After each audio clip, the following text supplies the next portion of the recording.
Hello students, good morning. तो आज start करने वाले हैं सेल बायोलॉजी का lecture, next lecture.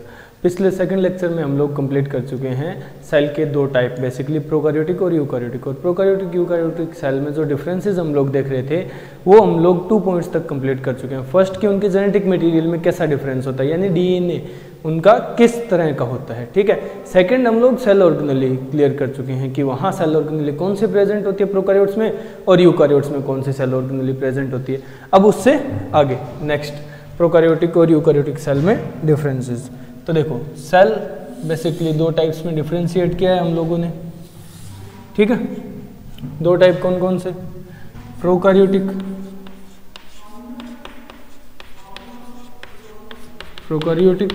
And eukaryotic.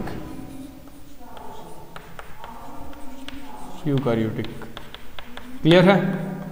अब डिफरेंसेस देखो, हम लोग बात कर रहे थे कि सेल ऑर्गेनेली कौन कौन सी प्रेजेंट होती है। तो देखो वैक्यूल्स यहां प्रेजेंट था, ठीक है, वैक्यूल यहां प्रेजेंट था। हम लोगों ने कहा था कि यहां membrane bound cell organelle absent होती है, बट वैक्यूल प्रेजेंट है। और वैक्यूल जो है वो स्पेशल टाइप का है। वैक्यूल यहां गैस वैक्यूल प्रेजेंट है, वैक्यूल गैस वैक्यूल प्रेजेंट है यहां। क्लियर हो गया? नेक्स्ट, वहां तो membrane bound cell organelle present है ही सारी, डबल और सिंगल मेम्ब्रेन बाउंड, तो वहां नॉर्मल वैक्यूल प्रेजेंट होगा। नेक्स्ट मैं बात करता हूं कि यहां राइबोसोम जो मेम्ब्रेन लेस सेल ऑर्गेनेली है वो पहली बात तो प्रेजेंट है। सेकंड कि साइज में स्मॉल होता है यूकैरियोटिक राइबोसोम के कंपैरिजन में, स्मॉल साइज छोटा होता है। जबकि यूकैरियोटिक सेल का जो राइबोसोम है प्रेजेंट तो है ही, साइज में प्रोकैरियोटिक सेल से लार्ज होता है, लार्ज साइज। कैसे? तो यहां जो राइबोसोम है वो बेसिकली 80S टाइप का है, ठीक है, जबकि यहां जो राइबोसोम है वो 70S टाइप का है। ये 70 और 80S क्या है? S से यहां मैं रिलेट करना चाहूंगा इसकी सेडिमेंटेशन कोफिशिएंट को, कि राइबोसोम किस कोफिशिएंट पे सेडिमेंटेशन शो करता है। ये एक्चुअल में नाम दिया गया है साइंटिस्ट के नाम पे जिसने सेडिमेंटेशन को ऑब्जर्व किया था राइबोसोम में, वो साइंटिस्ट थे स्वेडबर्ग। तो इस S को कहा जाता है स्वेडबर्ग यूनिट या फिर सेडिमेंटेशन कोफिशिएंट। इस बेसिस पे छोटे साइज का 70S राइबोसोम होता है, जबकि वहां राइबोसोम 80S टाइप का होता है, इससे कंपैरेटिवली बड़ा होता है, ठीक है। अब इनकी यूनिट होती है, राइबोसोम 2 यूनिट में डिवाइड होता है। इसका जो 70S राइबोसोम है वो 2 यूनिट्स में डिवाइड होगा, ठीक है। इसका जो 70S राइबोसोम है वो 2 यूनिट्स में डिवाइड होगा। यहां यूनिट बनेगी 50S और 30S। अब तुम लोग कहोगे कि मैंने तो 70 कहा और 50 + 30 तो 80 होता है, कि सर ने गलत लिख दिया होगा, वहां लिखना चाहिए था। नहीं, एक्चुअल में 70S की यही 2 यूनिट बनती है। कैसे बनती है, क्यों बनती है, वो हम लोग डिस्कस करेंगे जब इसका ब्रीफ डिस्कशन करेंगे आगे पॉइंट टू पॉइंट, ठीक है। यहाँ जो 80S राइबोसोम है वो भी 2 स्मॉलर यूनिट्स में डिवाइड होता है, उसकी भी 2 छोटी यूनिट होती हैं। वो यूनिट कौन सी है? एक है 60S और एक है 40S। अब तुम लोग कहोगे कि ये तो 100 हो गया, तो एक्चुअल में दोनों का सम 100 होता है, बट 80S की ही यूनिट है दोनों, ठीक है। मैथ नहीं लगानी, जो डाटा है वही याद रखना है, ठीक है। एक्सपेरिमेंटल है, ये ऑब्जर्व किया हुआ डाटा है कि 70S की 2 यूनिट 50 और 30 क्यों है वो हम लोग क्लेरिफाई करेंगे आगे चल करके। यहां 80S की 60 और 40, ये राइबोसोमल डिफरेंस है दोनों में, समझ गए? प्रोकैरियोटिक सेल का राइबोसोम और यूकैरियोटिक सेल का राइबोसोम। नेक्स्ट हम लोग अगर बात करें तो मैं बात करूंगा कि यहां रेस्पायरेशन प्रेजेंट है या एब्सेंट है। अगर प्रेजेंट है तो कैसी है? तो रेस्पिरेशन प्रेजेंट है और यहां रेस्पिरेशन एरोबिक है। यानी ऑक्सीजन के प्रेजेंस में। इस रेस्पिरेशन का मतलब सांस लेना नहीं होता, इस रेस्पिरेशन का मतलब है एनर्जी सिंथेसाइज करने की मैकेनिज्म। ठीक है, एरोबिक रिएक्शन होती है, यानी एरोबिक रेस्पिरेशन प्रेजेंट है। तो यहां रेस्पिरेशन कैसी है, अगर रेस्पिरेशन चेक करूं तो यहां भी प्रेजेंट है और वो है एरोबिक टाइप की, यहां भी एरोबिक टाइप की रेस्पिरेशन है। क्लियर है। फिर ये रेस्पिरेशन परफॉर्म कहां होती है, किस पार्ट में परफॉर्म होती है, तो देखो इनकी जो एरोबिक रेस्पिरेशन है वो परफॉर्म होती है, एक स्ट्रक्चर है मीजोसोम, मीजोसोम, मीजोसोम नाम के स्ट्रक्चर में परफॉर्म की जाती है ये रेस्पिरेशन।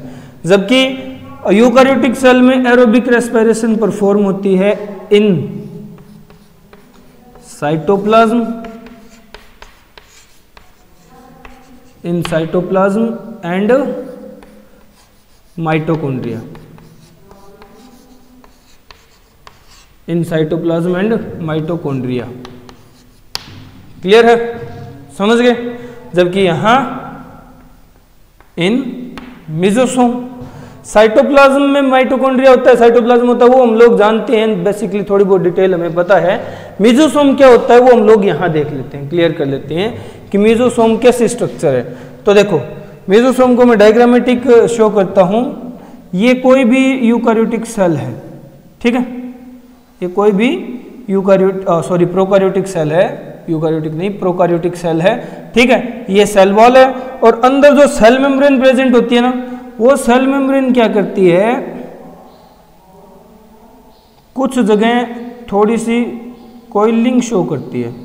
ठीक है, ऐसे अंदर की तरफ एक्सटेंड होकर के थोड़ी सी कोइलिंग करेगी और स्पेशल स्ट्रक्चर फॉर्म करती है जिसको हम लोग मीजोसोम कहते हैं। ठीक है, तो इस तरह प्रेजेंट होता है मीजोसोम। सेल वॉल के अंदर जो सेल मेम्ब्रेन है उसकी एक्सटेंशन या उसका कोइल्ड पार्ट मीजोसोम बनाता है। समझ गए, क्लियर है।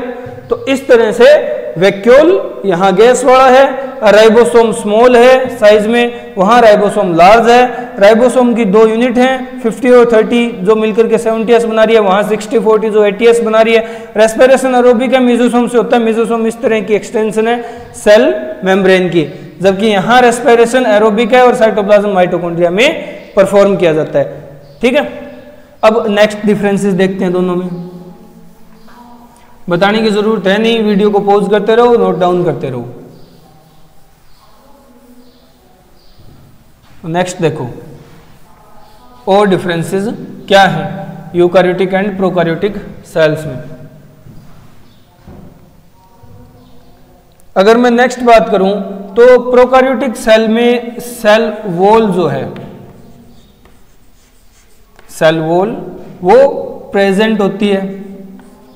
ठीक है, बट कैसी है, मेनली प्रोकारियोटिक सेल में सेल वॉल यानी बैक्टीरियाज में सेल वॉल प्रेजेंट होती है। और bacterial cell wall, bacterial cell wall किस चीज की बनी हुई होती है, बैक्टीरियल सेल वॉल बनी हुई होती है। एक स्ट्रक्चर होता है स्पेशल जिसे कहा जाता है पेप्टिडोग्लाइकेन, पेप्टिडोग्लाइकेन। ठीक है, पेप्टिडोग्लाइकेन बना किस चीज का हुआ है, तो पेप्टिडोग्लाइकेन बना हुआ है पॉलीसेकेराइड्स यानी sugar molecules and some amino acids,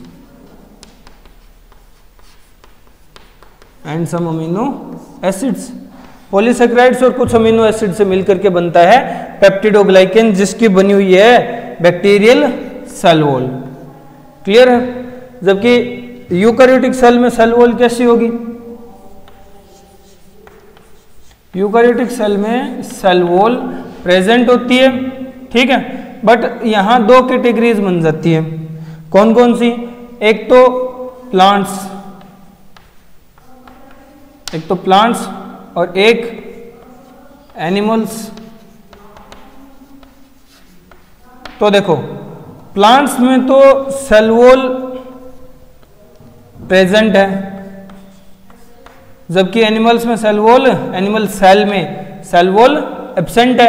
अब प्लांट सेल में जो सेल वॉल प्रेजेंट है वो किस चीज की है? तो प्लांट सेल की सेल वॉल बनी हुई होती है सेलुलोज की, पेक्टोसेलुलोज की। ठीक है, पेक्टोसेलुलोज, मेनली हम सेलुलोज ही बताएंगे। तो बैक्टीरियल सेल वॉल बनी है पेप्टिडोग्लाइकेन की, प्लांट सेल वॉल है सेलुलोज की, जबकि एनिमल सेल में सेल वॉल होती ही नहीं। समझ गए? क्लियर है? चलो आगे चलते हैं। ये था सेल वॉल का पॉइंट, ये था सेल वॉल का पॉइंट कि दोनों में सेल वॉल कैसी प्रेजेंट होती है। अब नेक्स्ट डिस्कस करते हैं। नेक्स्ट जो पॉइंट हम लोग डिस्कस करने वाले हैं वो हम डिस्कस करेंगे कि प्रोकैरियोटिक सेल में फोटोसिंथेसिस, फोटोसिंथेसिस प्रेजेंट है या एब्सेंट है। तो यहां प्रेजेंट है, ठीक है, एब्सेंट भी होती है बट नॉर्मली प्रेजेंट बताएंगे क्योंकि एब्सेंट में हम पॉइंट को आगे एक्सटेंड नहीं कर पाएंगे। प्रेजेंट है और होती किससे, परफॉर्म कैसे की जाती है? तो यहां क्रोमेटोफोर्स, क्रोमेटोफोर्स प्रेजेंट है, क्रोमेटोफोर्स प्रेजेंट है, उनके थ्रू फोटोसिंथेसिस परफॉर्म की जाती है। क्रोमेटोफोर्स है क्या? क्रोमेटोफोर्स क्या है? क्रोमेटोफोर पिगमेंट ग्रुप है, पिगमेंट ग्रुप है। ठीक है, पिगमेंट्स ने इकट्ठे होकर ग्रुप बना लिया, जैसे हम लोगों ने नाम दे दिया क्रोमेटोफोर, और क्रोमेटोफोर फोटोसिंथेसिस परफॉर्म करता है प्रोकैरियोटिक सेल्स में। अब बात करते हैं यूकैरियोटिक सेल की कि यहां फोटोसिंथेसिस कैसी है। यहां फोटोसिंथेसिस कैसी है? तो देखो, यूकैरियोटिक सेल में फोटोसिंथेसिस प्लांट्स परफॉर्म करते हैं, और प्लांट्स में जो फोटोसिंथेसिस परफॉर्म होती है वो होती है बाय क्लोरोफिल या क्लोरोप्लास्ट,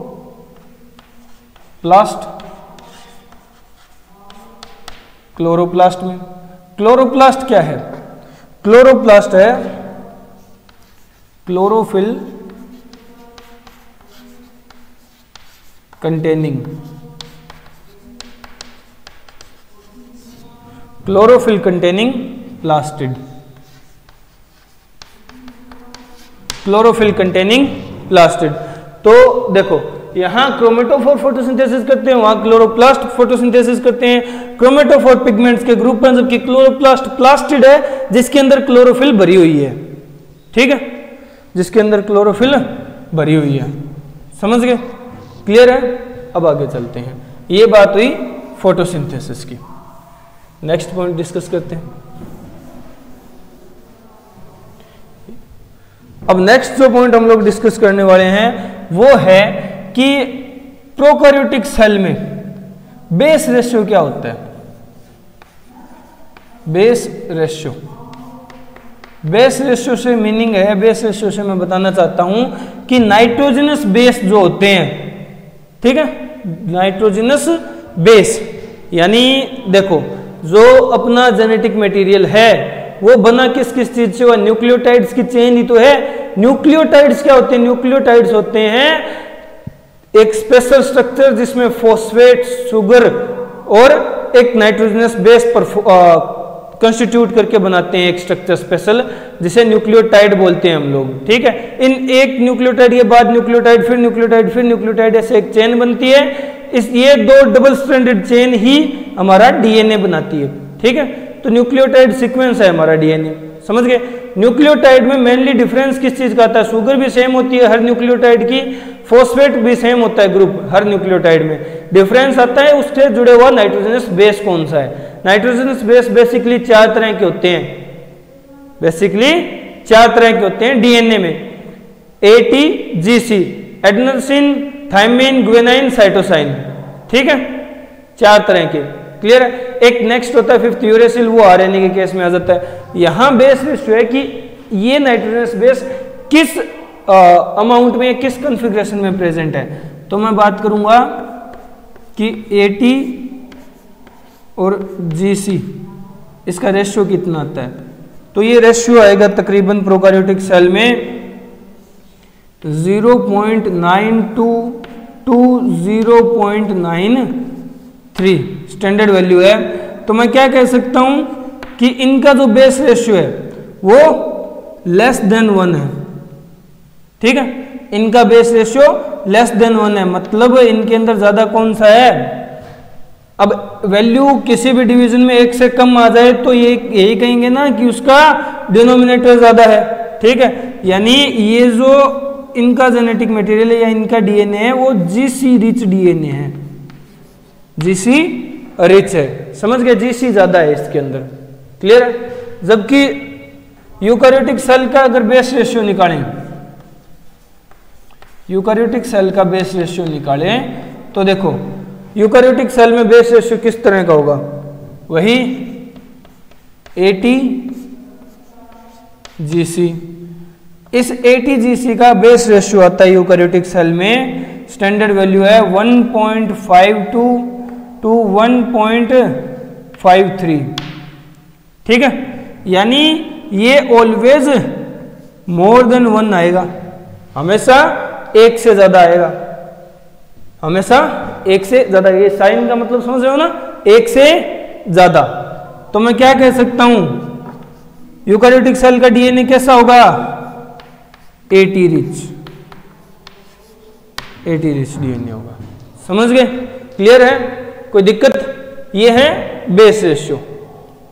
क्लियर। अब आगे चलते हैं नेक्स्ट पॉइंट की तरफ। नेक्स्ट डिफरेंस देखते हैं यूकैरियोटिक और प्रोकैरियोटिक सेल्स में। तो देखो प्रोकैरियोटिक सेल जो होते हैं उनके अंदर अगर मैं कहूं कि ट्रू क्रोमोसोम प्रेजेंट है या नहीं, ट्रू क्रोमोसोम प्रेजेंट है या नहीं, तो इनके अंदर ट्रू क्रोमोसोम प्रेजेंट नहीं होता, एब्सेंट होता है।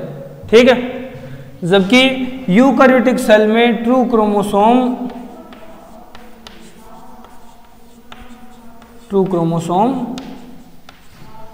प्रेजेंट है। ठीक है, बट कैसा है, बहुत कम होते हैं ट्रू क्रोमोसोम एक्चुअल में, वेरी फ्यू। ठीक है, क्लियर है। प्रोकैरियोटिक सेल में ट्रू क्रोमोसोम नहीं होता, यूकैरियोटिक सेल में ट्रू क्रोमोसोम प्रेजेंट होता है। नेक्स्ट कि इनके अंदर ट्रू सेक्सुअल रिप्रोडक्शन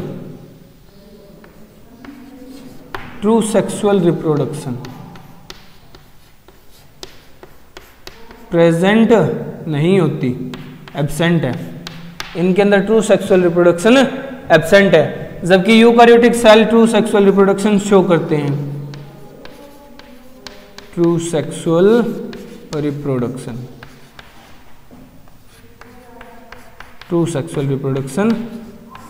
प्रेजेंट है। समझ गए, क्लियर है। तो ये कुछ बेसिक से डिफरेंस थे यूकैरियोटिक और प्रोकैरियोटिक सेल्स में। ठीक है, हम लोगों ने काफी सारे डिफरेंसेस क्लियर कर लिए हैं। डीएनए यानी जेनेटिक मटेरियल में डिफरेंस कैसा था, हिस्टोन प्रोटीन प्रेजेंट नहीं है तो वहां पैकेजिंग के लिए पॉलीअमाइन्स यूज होते हैं। फिर हमने बात की सॉरी सेल ऑर्गेनेली की। सेल ऑर्गेनेली यानी सिंगल मेम्ब्रेन बाउंड और मेम्ब्रेन लेस, तो कैसी प्रेजेंट है कैसी नहीं है। ठीक है, फिर कुछ स्पेशल पॉइंट की वैक्यूल है, वैक्यूल गैस वैक्यूल है। फिर राइबोसोम प्रेजेंट है बट स्मॉल है साइज में, यहाँ राइबोसोम प्रेजेंट है वो लार्ज है, 70S है 80S है। फिर उनकी सब यूनिट्स। फिर हमने बात की फोटोसिंथेसिस कैसी है, यहाँ फोटोसिंथेसिस परफॉर्म होती है और वो होती है क्रोमेटोफोर्स के द्वारा, यहाँ फोटोसिंथेसिस होती है क्लोरोप्लास्ट के द्वारा। हमने बात की रेस्पिरेशन कैसी है, तो एरोबिक है, मेसोसोम परफॉर्म करता है। रेस्पिरेशन कैसी है, एरोबिक है और साइटोप्लाज्म एंड माइटोकॉन्ड्रिया परफॉर्म करते हैं। मैं यूकैरियोटिक सेल की बात कर रहा हूँ। ठीक है, नेक्स्ट हम लोगों ने देखा कि बेस रेशियो कैसा है, ये जीसी रिच है जबकि ये 80 रिच है। समझ गए, less than 1 more than 1। Clear है। फिर true sexual reproduction, true chromosome absent होते हैं, यहाँ दोनों ही प्रेजेंट है, ट्रू सेक्सुअल रिप्रोडक्शन भी प्रेजेंट है और ट्रू क्रोमोसोम भी प्रेजेंट है। क्लियर है, ये प्रोकैरियोटिक और यूकैरियोटिक सेल में डिफरेंस हो गए। ये तो था कि सेल का ओरिजिन कैसा है या सेल इवोल्यूशन के टाइम कैसा बिहेवियर शो करता है। ठीक है, प्रोकैरियोटिक और यूकैरियोटिक। समझ गए।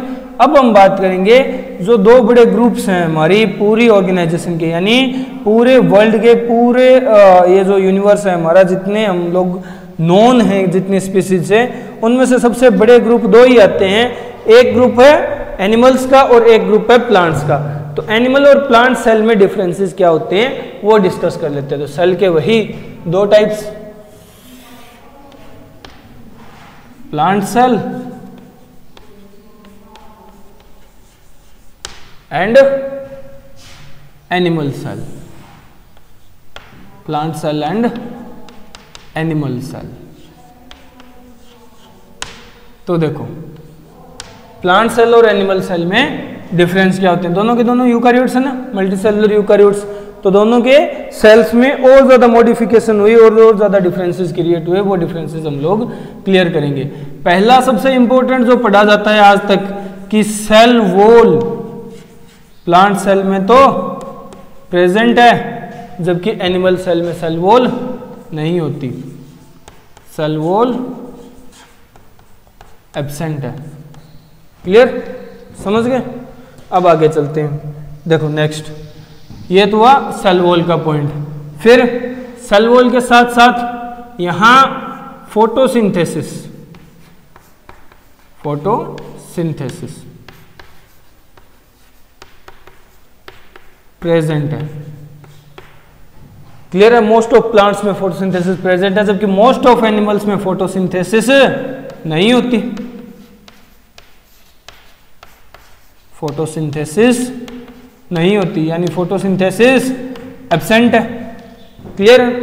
नेक्स्ट अगर मैं बात करूं तो देखो प्लांट सेल के अंदर फोटोसिंथेसिस के लिए जो क्लोरोप्लास्ट है, क्लोरोप्लास्ट वो प्रेजेंट होता है, जबकि एनिमल सेल में फोटोसिंथेसिस क्यों नहीं होती? क्योंकि हमारे पास क्लोरोप्लास्ट नहीं है,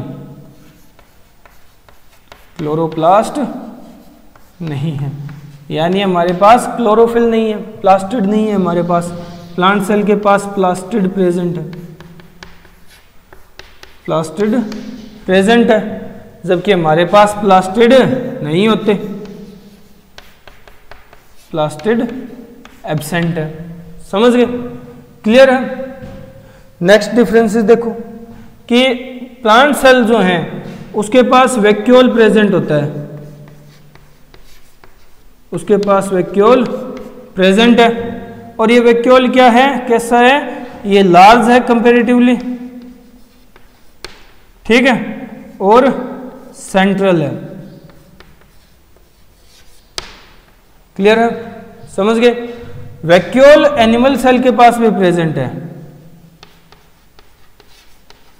वैक्यूल हमारे पास भी प्रेजेंट है, बट कैसा है? स्मॉल है,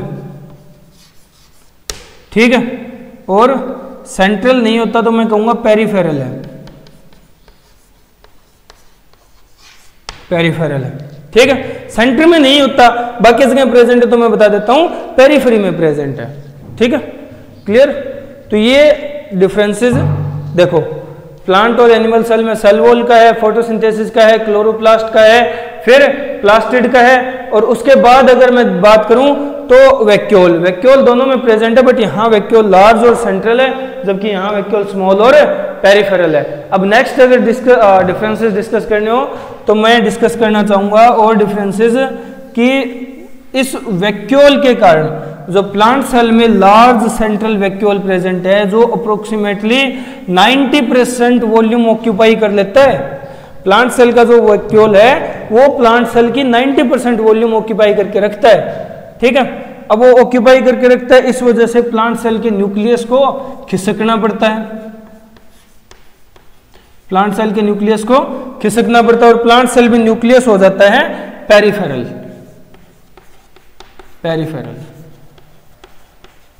जबकि एनिमल सेल में न्यूक्लियस जो है वो सेंट्रल होता है, क्योंकि वहां प्लास्टिड छोटे और पेरिफेरल हैं, तो न्यूक्लियस यहां सेंट्रल होगा। क्लियर है? समझ गए? नेक्स्ट अगर मैं बात करूं प्लास्टिड प्रेजेंट है, तो प्लास्टिड सिर्फ क्लोरोफिल स्टोर नहीं करते, कई तरह के प्लास्टिड होते हैं। फूड स्टोरेज भी प्रेजेंट होती है। तो यहां स्टोर्ड फूड कैसा होगा, प्लांट सेल में स्टोर्ड फूड कैसा होगा, तो प्लांट सेल में स्टोर्ड फूड मेनली स्टार्च होता है, मेनली स्टार्च होता है। जबकि एनिमल सेल में स्टोर्ड फूड, एनिमल सेल में स्टोर्ड फूड कैसा होगा, एनिमल सेल का स्टोर्ड फूड होता है मेनली ग्लाइकोजन, या फिर मैं कहूं तो ग्लूकोज, ठीक है, फैट्स और कुछ ऑयल्स भी एनिमल सेल स्टोर करके और रखते हैं। नेक्स्ट बात आती है जब डिवीजन हो रहा होता है उस टाइम प्लांट और एनिमल सेल कैसा बिहेवियर शो करते हैं। तो डिवीजन यानी मेनली साइटोकाइनेसिस, डिवीजन का पार्ट साइटोकाइनेसिस जो है, यानी साइटोप्लाज्म का डिवीजन जो है वो किस तरह का होता है प्लांट सेल में। प्लांट सेल में साइटोकाइनेसिस होती है by cell plate formation, cell plate formation method, ठीक है, by cell plate formation method.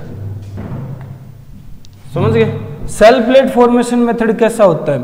तो देखो सेल प्लेट फॉर्मेशन मेथड में क्या होता है कि अंदर से ही, जैसे ये कोई प्लांट सेल है,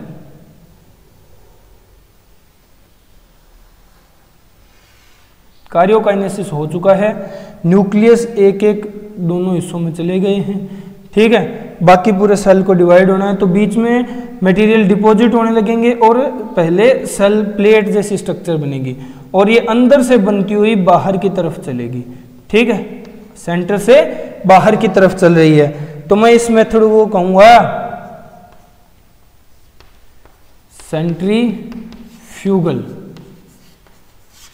सेंट्रीफ्यूगल मेथड से, ठीक है, सेंट्रीफ्यूगेशन से सेल प्लेट फॉर्मेशन होगा।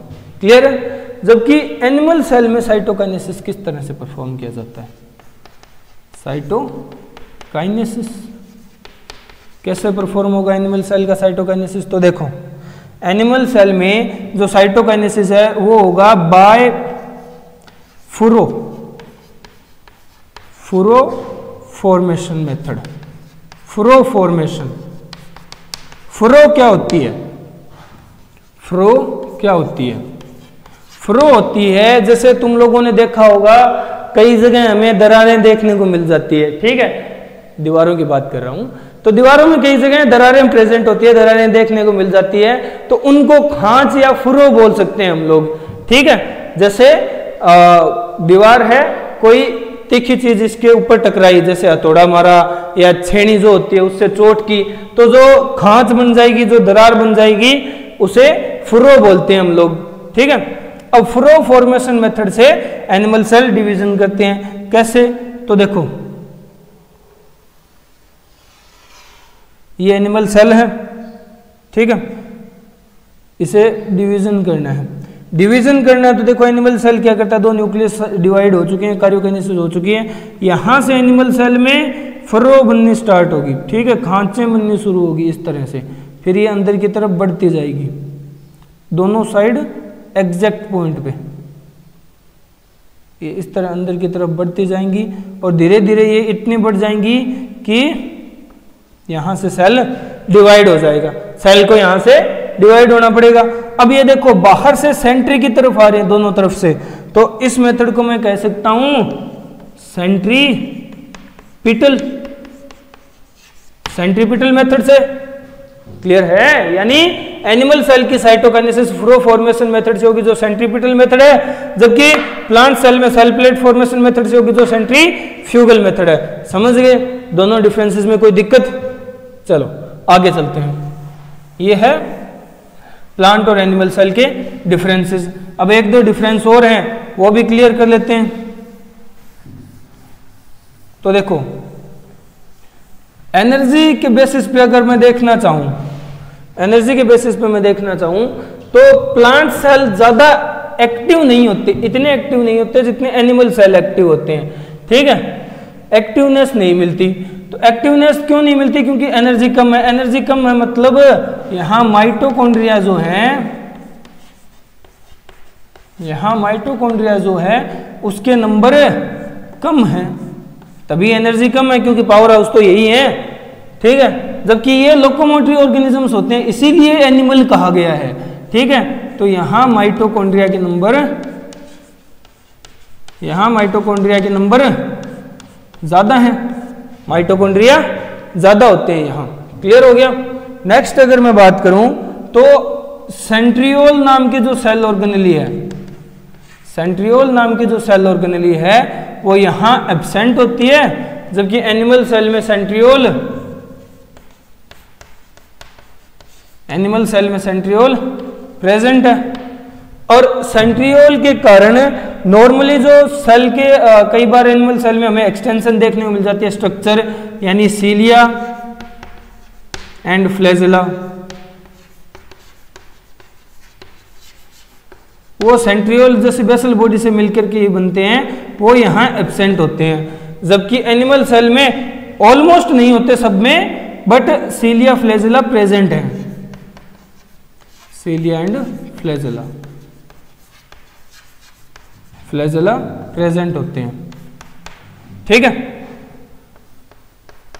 इन सम एनिमल्स, कुछ एनिमल्स में। क्लियर है? ये पॉइंट थोड़ा सा अलग है तो ध्यान देना, समझ गए। तो यहां प्लांट और एनिमल सेल के डिफरेंसेस भी खत्म होते हैं। तो हम लोगों ने डिफरेंशिएट कर लिया प्लांट और एनिमल सेल को कि इनके अंदर कौन कौन सी कैरेक्टरिस्टिक हमें देखने को मिलेगी, जबकि एनिमल सेल इनसे कौन सी अलग कैरेक्टरिस्टिक शो करता है। समझ गए? अब इससे आगे के पॉइंट हम लोग डिस्कस करेंगे नेक्स्ट लेक्चर में। ओके।